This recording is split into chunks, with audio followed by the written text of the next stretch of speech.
like to do today is show how a 6J1 tube is tested. These are Chinese tubes from Beijing Shuguang. There were several different government factories, Beijing Shuguang, Nanjing Shuguang, and the Shuguang that many of us may be familiar with was actually formed from those two companies, or manufacturing plants.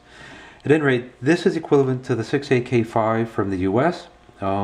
In my opinion, it's one of those gem tubes that not many people probably know about.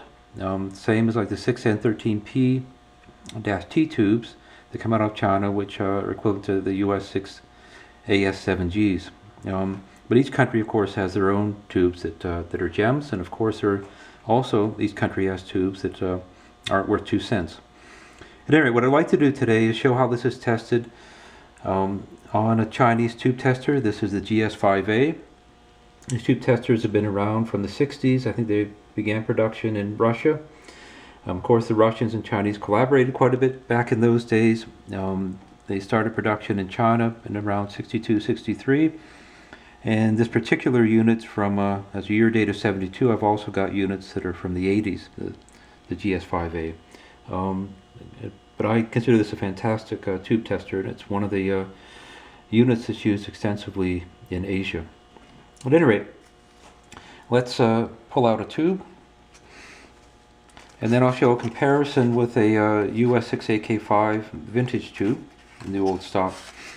At any rate, these tubes, I guess there was a surplus of cardboard back then. They've done a pretty good job of packing.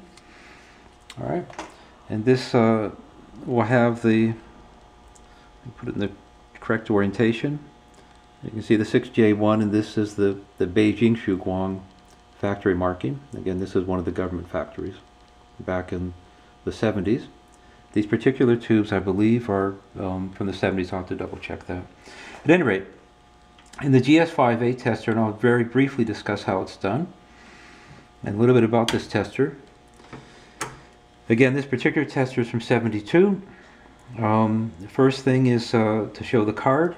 These are done through the punch cards. This is the 6J1 tube. This is the Russian designation for the same tube. All right. And what I like about these cards, it also gives out the Pinup Diagrams. This over here is telling us that if we do a gas test, it should be less than 0.4 milliamp. This would be for the shorts. So we're looking for shorts 3, 4, 5, 8, 9 positions.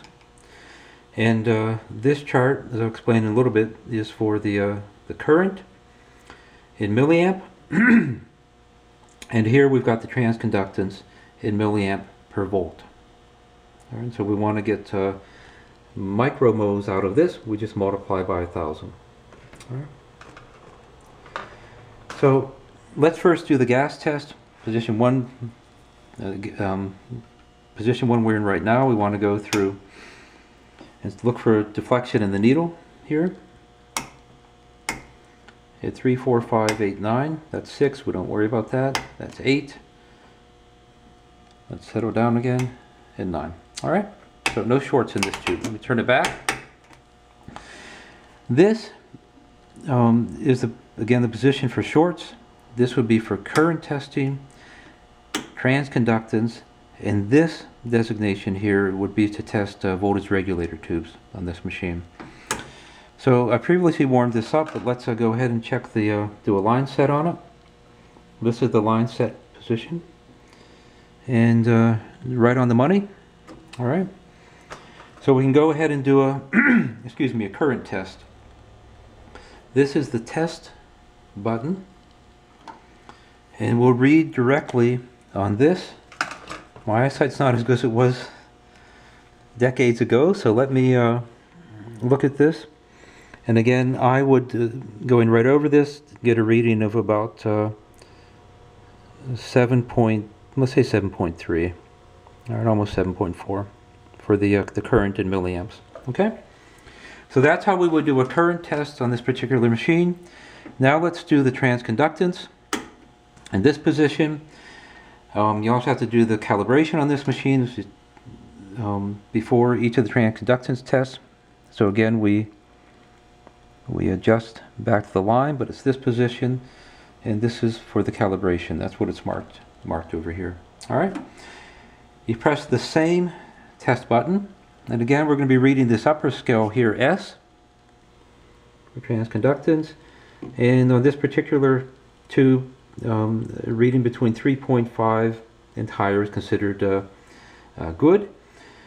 In this particular, and I'll explain a bit more about that in a moment, but again, reading the upper scale, we're at about 5, let me get right above it here, I'd say about between 5.2 5.3, so let's say 5.2 is close enough. All right. Now, each of the manufacturers, so this is the generic scale, which gives us the range from 3.5 to 7.5 for the transconductance. And again, the units are milliamp per volt. If you look at the factory spec sheet that comes with the tubes, we're down, let me point this out better. We're down here. And so they consider the new old stock tubes, new in the box, about 5.2, and this is anything from 3.9 up to 6.6 is considered good from this particular tube manufacturer. All right, and the specifications for these tubes are close to the US 6A-K5. This is considered a substitute. 6.3 for the filament, 170 plus or minus 15 milliamp for the filament current, and so forth. And I can explain this a bit later, maybe in another video. All right. Now what I'd like to do is now run a US 6A-K5 through here. So let me just pick these are all new old stock tubes in the box. Let me just pull a Raytheon 6A-K5.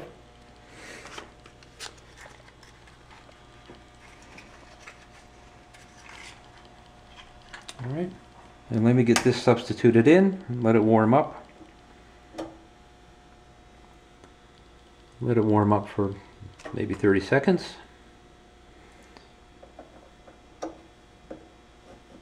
All right.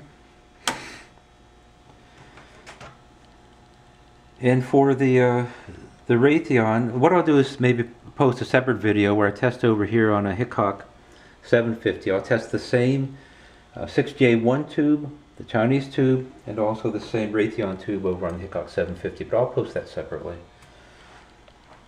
All right, let's go ahead and double check the line adjustment. No problem there. And we're on the current. Let me check for shorts first on this thing. All right, so we're looking for a short of 3, 4, 5, 6 doesn't matter, 8 or 9. All right, no shorts.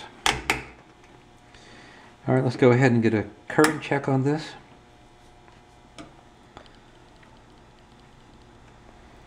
And here we would read on this tube, I'm reading about 6.8 on this particular tube.